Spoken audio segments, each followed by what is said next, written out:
Hello again, Dan Alasso, Making History, and I'm coming to you today with the 30th chapter of my biography of Dr. Charles Knowlton called An Infidel Body Snatcher and the Fruits of His Philosophy. And this one is titled Three Remarkable Lectures, and it's about the three lectures that Knowlton gave as soon as he got out of prison in Cambridge. And I begin actually with a quote from one of those lectures, in which Knowlton says, "Superstition, O thou graceless offspring of ignorance and knavery! What of evil hast thou not done? The life's blood of how many millions hast thou caused to flow upon the field of battle?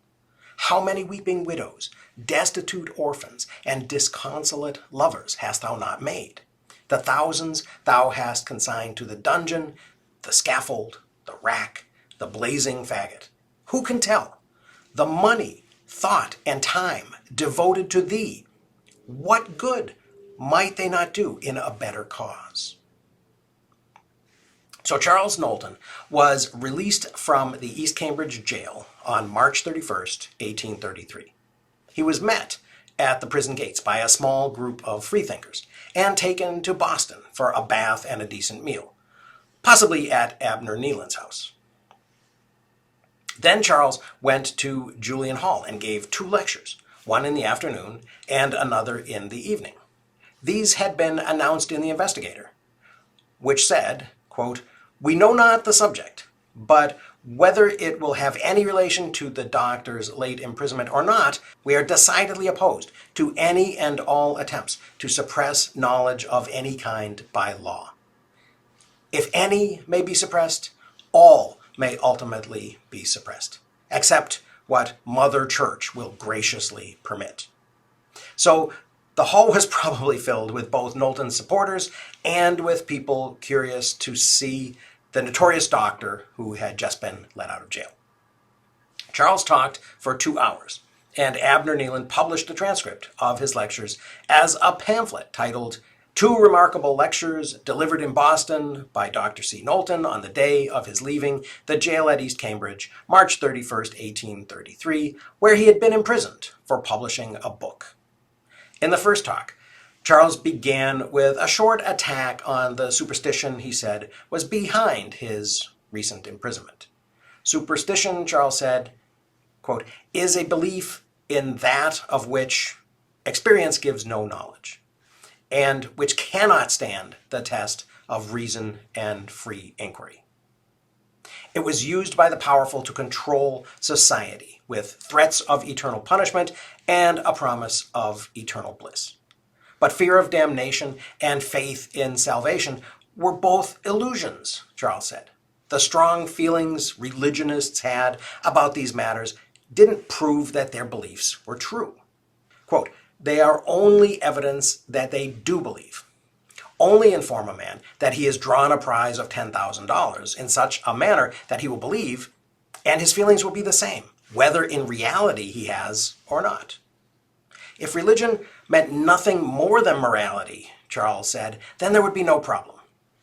But superstition was used to end public discussion about morality, especially to silence social critics and reformers, by claiming that only one party had the authority to voice an opinion. Then religion became, quote, a kind of hobby horse upon which low, selfish, time-serving hypocrites, the crafty, and even the numbskull have jumped, yes, jumped, and rode triumphant into public favor and patronage. Religious opinions enforced by law were nothing more than the ruling class's most effective tool for preserving their power. Science challenged the superstitions that gave religion its voice of authority. Moral reform challenged the claim that only the church had anything to say about how people and societies ought to behave. Free thought contained both," Charles said. So, quote, "every effort to hinder and obstruct free inquiry is a downright acknowledgement of religion's weakness. For actions speak truer than words." After this introduction, Charles proposed to, quote, "attack, and perhaps I shall rend, the very vitals of superstition, by explaining the phenomena of thought upon the principle of materialism, and by so doing, remove that which has most led men to believe in spiritualities, which belief is indeed about as essential to the continuance of superstition as the heart is to animal life. By materialism, Charles said, he meant, quote, the doctrine that the thinking part of man is material, not immaterial or spiritual. There was no soul for the religionist to threaten in the afterlife, Charles said. All moral choices had to do with increasing happiness and decreasing misery for people now. And everyone was equally qualified to think about these choices. In spite of having just been released from a prison cell where he had no access to books, and in spite of not being a public speaker, Charles lectured for several hours to an audience of freethinkers and curious Bostonians. In the first lecture, he described the organization of the brain and the nervous system. In the second, he explained his theories of sensation, thought, memory, imagination, and choice. This was basically the same material he'd covered in Elements of Modern Materialism, but Charles probably reached more people with his theories on that day than had ever seen his book. And he put his ideas in a compelling new context, making materialism the basis for challenging social authority. Is it not strange, Charles asked at the end of the second session, that a class of men should have so presumed to tell us how we are made, what sort of things we are, and what will become of us when we're dead, when they have never made man their study? A knowledge of man as an animal ought to lie as a foundation upon which all systems of morality and all laws relating to the moral conduct of individuals are founded. Although Charles had planned to go home to Ashfield immediately after these lectures, he was detained for several days in Boston. On the spur of the moment, Charles and Abner decided to host a third lecture, and Charles dashed off some ideas about morality to answer the questions left in people's minds by his previous talks. Knowlton published a transcript in the Investigator. I adopt the principle of utility, Charles announced, and say that whatever is useful, that is, whatever is conducive to happiness, is right. And it is right because it is conducive to happiness, and for no other reason. Utilitarianism was well known to philosophy students who read Jeremy Bentham. Knowlton claimed the idea for Bostonians, more accustomed to hearing threats of divine punishment from the pulpit. And Charles had a challenge for society. Only let reformers of the present day have the field 1/10 part so long as Christianity has had, he said, and I verily believe mankind would be much more enlightened, moral, and happy than at present. Superstition and religious authority wasn't a legitimate source of moral truth. People would have to learn to think for themselves, Charles said. I know no better method of removing these difficulties than to give mankind an enlightened education and then let them judge for themselves. Of course, some of the moral discoveries people made wouldn't be comfortable for the powers that be, Charles admitted. The organization of society will never be perfect so long as some persons have more than enough to make them as happy as property can make them, while others, by their best exertions, cannot obtain enough for this purpose.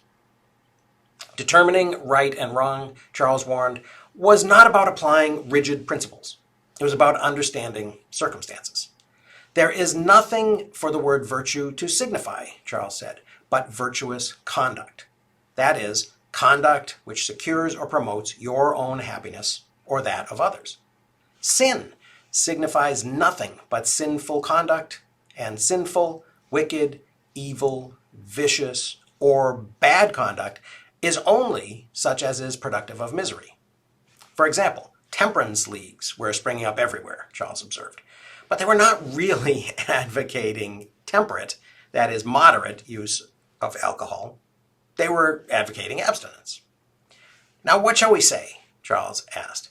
Shall some wholly deprive themselves of a thing capable of exciting, agreeable consciousness because others misuse it?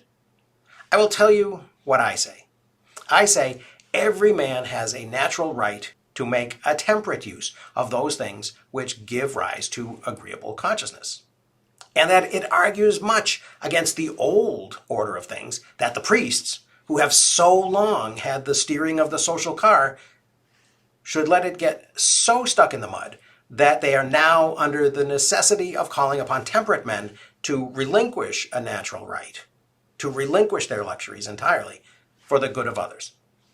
It seems to me that if a society was organized upon just and natural principles, there would be no necessity for calling upon men to relinquish any of their natural rights for the public good. People could easily learn to make their own moral choices, Charles concluded optimistically. There was no need for abstract theorizing about virtue and sin. I know of no higher incentive to virtue than our own happiness and the happiness of mankind in this life, Charles said. If mankind in general stand in need of other motives to do right, he concluded, it was only owing to their attention having been so much directed to unseen things beyond the clouds. So that's what Charles had to say in the day or 2 or 3 after he was released from 3 months at hard labor in the Cambridge jail. He does go back to Ashfield and he finds trouble there, and we'll talk about that in chapter 31. But for now, I hope you found this interesting. Thanks very much for listening. I'll see you again very soon.